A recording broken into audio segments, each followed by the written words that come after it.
Well, I think I just might be the last person on the internet who has not seen this video since yesterday. And I kind of want to, not just for laughs that I inevitably am going to get out of this, but also as someone who, considering I've mained a fair druid and WoW, I am one of the shittiest melee DPSs you can ever have the misfortune of having in your party. So while I am looking for just a video to make me laugh, I also am looking in disguise for something to learn from, because none of the other stuff that I've been I've been looking at have been even remotely helpful. But this one actually seems to be longer than the other JOCATs, guys. This one's like 10 minutes. Well, here we go. I hope I'm not called out too much. LunarCon! LunarCon! LunarCon! LunarCon! LunarCon is a free player-run in-game convention in Final Fantasy XIV, and it's happening really soon! It takes place on the Crystal Data Center, so better start your DC travels now, because Nice. boy oh boy, it's gonna be packed when it happens. But what happens in LunarCon? Performances, panels, interviews, Is this the first time LunarCon has ever happened, or is it the first time that I am a part of the community and that I'm paying attention to what's happening? Because it is my first year, but I've been hearing about it for days now, and I'm going to admit I feel like I've been living under a freaking rock because I don't know what this is about. tests, art parties, roleplay venues, hangouts, raid stuff, special guests, turtle smithy, Sly the Fox, Denmo McStrong Huge, Nipple, Rin Karagani, Cheese, My dad. Esprit, Stall, Todd Howard giving away copies of Oblivion, Pine, some people from Nest, DJ Blogger,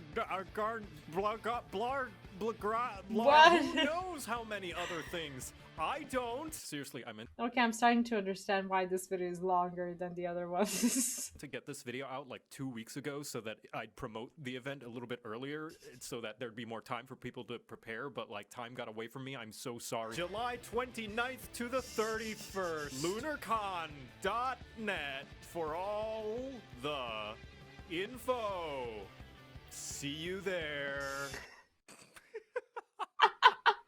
Everyone always says you should be a team player, Oh, but honestly, God. I've always felt like the best way to help the team is by crushing whatever obstacle that's in the way with my heavily toned squat receipts. So that's it. No more playing for anybody else. I play for me, baby. Any reason the raid wipes from now on is no longer my fault. I only exist to make big numbers fly towards the screen and watch my skill bar light up like a crystal. This is kind of how I felt when I was playing Feral Druid and WoW back in the day when Feral Druid was still even remotely good. It's like when you're a little kitty cat, you just stand there and you crush enemies with your paw, and the camera is always pointed at like the boss's foot or skirt or whatever, and you never see anyone else. Like maybe it was just because I was a bad player. So I didn't like turn around and take a look at the raid mechanics or other people doing stuff or whatever. But I've mostly felt that way, and I think since I started doing, like, I don't know, range DPS or healing, yeah, I do healing now. Don't ask me anything about that whatsoever. I do kind of back out now and just kind of have this wider angle of what happens in the raid. Sometimes I wish I didn't see any of the stuff that was happening, but that's a whole story for a whole nother day. Christmas tree at a rave party, and you bet your precious patoot the progress preventers will be promptly pounded because this potent projector of pain will be peppering those beasties until your pack is paved with enough resulting pellets that every peddler will pray to be pampered by a more palatable pacifist. Welcome to a crap guide to Final Fantasy. Honestly, I'm so happy that he continued with the series. When we got the 3 videos, like the healer, tank, and the DPS, I thought that was gonna be that. This was actually a lovely surprise.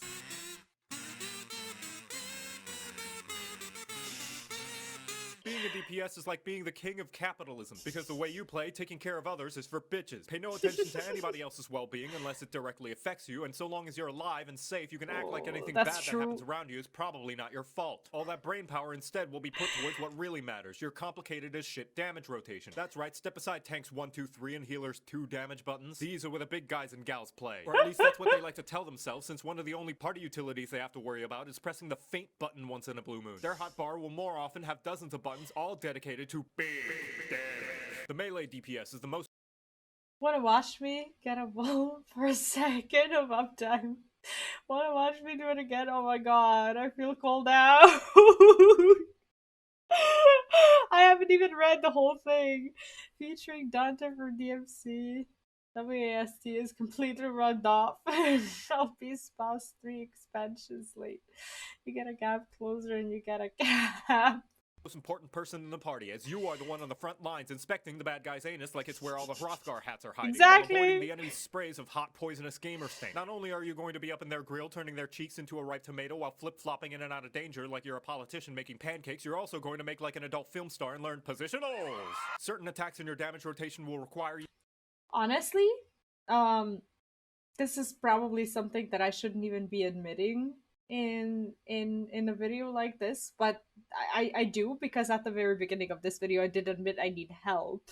So there was a time, and I'd like to think that I'm out of that time span, but I still sometimes tap into it when I'm exhausted and caught in a dungeon I don't want to be in.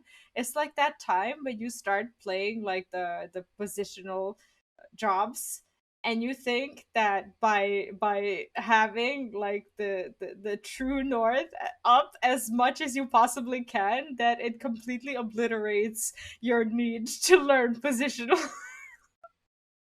I need help.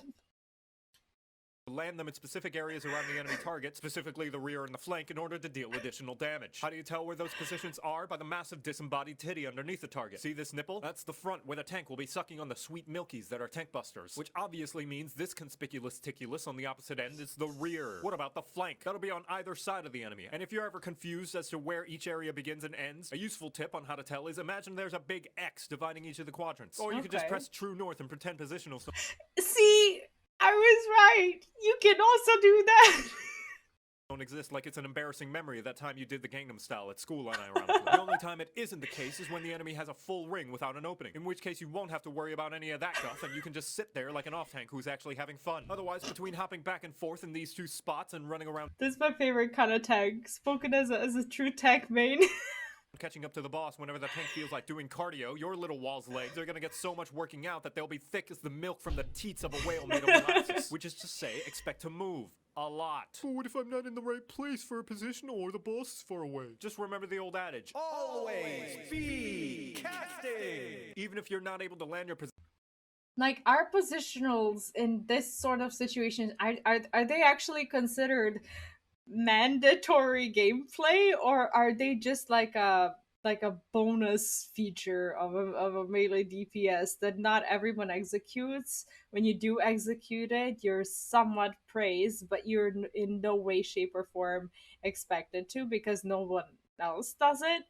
I don't know. I still haven't gotten good enough to the point where I'm the one doing the positionals, looking at everyone else like, ooh, you know, I'm still the person who gets looked at and people go, ooh. Positionals, or if the boss is too far away to make a melee attack, be sure to always be pressing your buttons no matter what. Unless you're a monk who has no ranged attack and you have to sit there thinking about how your job will inevitably be reworked yet again in the next attack. However, there is another secret epic gamer option that allows you to maximize the DPS you output at the risk of yourself as well as potentially everybody else. But it's usually the healers. This technique is called greed. The funny thing about AoE markers in Final Fantasy XIV is that they only ever mark you for damage if you're standing in them the moment they go away. This means that if you're fast on your fingers, you can stand there DPSing. I wish it was more obvious for all the bosses ever, like when this whole circle is going to go away, when there's no such thing as a cast timer, because sometimes they just come as a freaking surprise to me. Honestly. the bad guy while soaking in their radioactive orange juice until the very last second where you backflip out just as the dropkick of doom skims your fuzzy anime hairs and you don't lose a second of uptime. As I said, however, this is a high risk. If your timing is off and you spend just a millisecond too long, you'll be covered in cheese puffs. You might even die, or in some cases you'll have to suffer a fate worse than having to read the entire 24-hour chat log of Limsa. Damage down. It's okay. Nobody's gonna take away your big damage numbers. Papa's here to make sure you don't grieve too hard if you're not ready, okay? Okay. As the melee DPS, you also have first dibs on limit break against most bosses since yours deals the most damage. Specifically when they're Does it? Is that really true?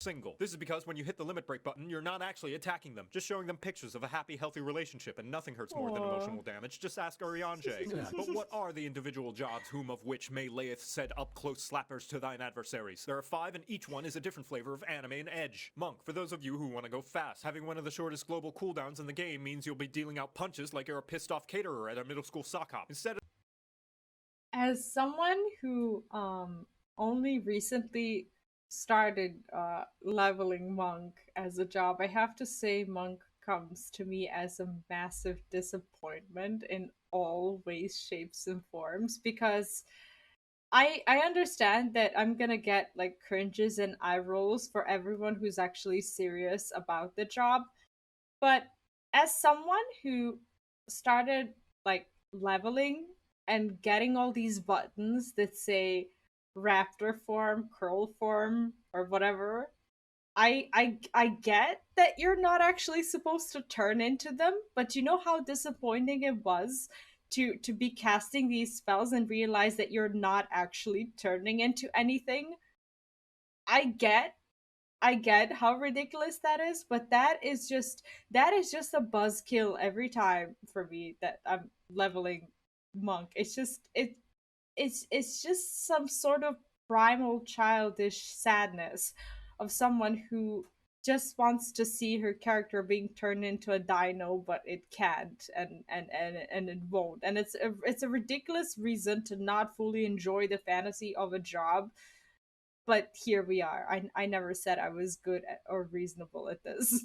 the traditional combos, each attack puts you in a specific stance. Bird, cat, and monkey. Each one combos into another attack that benefits from each respective stance. Your rotation will be all about swapping stances around more than a kid trying sick moves to impress their crush at a middle school sock hop. You also have perfect balance, which allows you to go freestyle and pick whichever stance you're feeling more at the moment without having to do any of the normal stance setup. If you repeat the same stance 3 times during your freestyle, you get a purple token on your stylish moves punch card. And if you do 3 different stances during the freestyle, you get a white one. Do a freestyle with 3 unique moves one more time while you have both a purple and white tokens on your punch card, and you get to turn it in to make your crush dripping wet with damage, because for some reason you get to kick them in the face. The only problem is you are the only melee without a ranged attack to keep your uptime. And although you do have a dash that lets you zip around like Goku on a triple shot Ristretto down blend macchiato, if ever you find yourself without a target to punch during combat, you can call timeout on your buffs so they stop moving while you have a little cry because your crush rejected you at the middle school sock hop. Dragoon is probably the most straightforward of the melee classes and the one most likely to have a tragic backstory. You've got a 5-button combo that swaps between hard slaps and sakura flowers and a handful of buffs that will turn anybody else in the party into your partner in dragon slaying. What kind of dragon slaying? That's up for you to decide, which you'll have plenty of time to do while you're suspended 20 moms in the air, dropping in like a scantily clad human airstrike who's got a date with Nidhogg at 5 and a party at the quicksand at 6. Left from a Tonga in the room. Dragoon has several damage-dealing jumps necessary to unlocking special attacks in their rotation that will lock you into an animation, which means you're stuck and unable to move out of your location while the boss...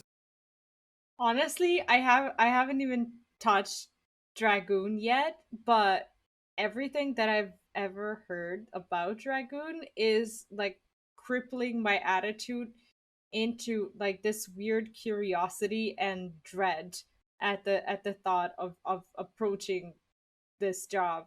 I like when I talk about these things, it sounds like I don't have a lot of jobs leveled, but in reality, I think it's just mostly by melee DPS that's been suffering, because for some reason I just haven't been feeling them at all. So I was kind of hoping to get help, but I can see that I'm hopeless. This is just about ready to piss all over the floor right before you land. So be wary when using your jumps, lest you fling yourself right into a danger puddle and perpetuate the tired singular joke the 14 community has for the class. On the bright side though, you do get the objectively best job mentor in the form of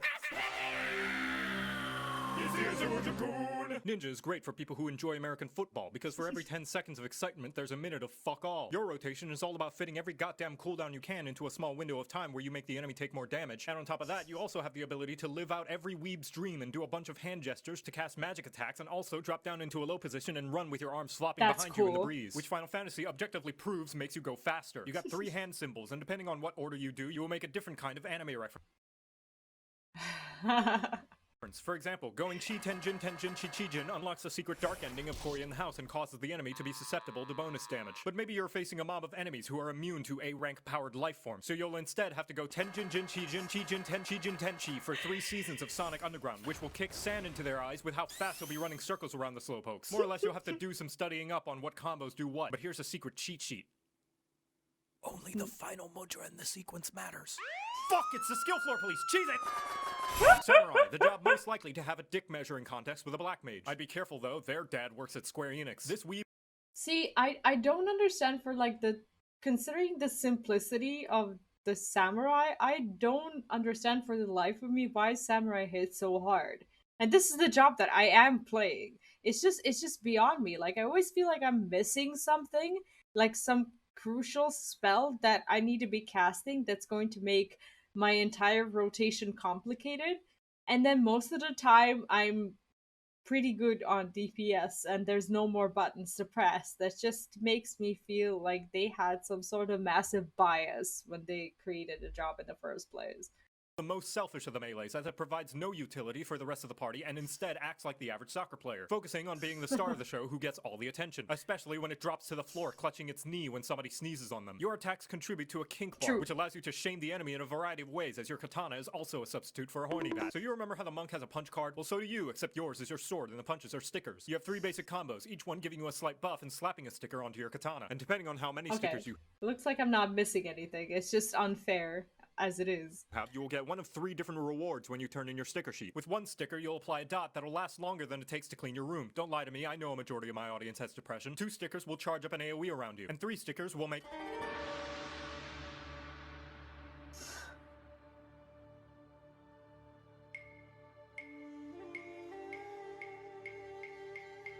That's cool.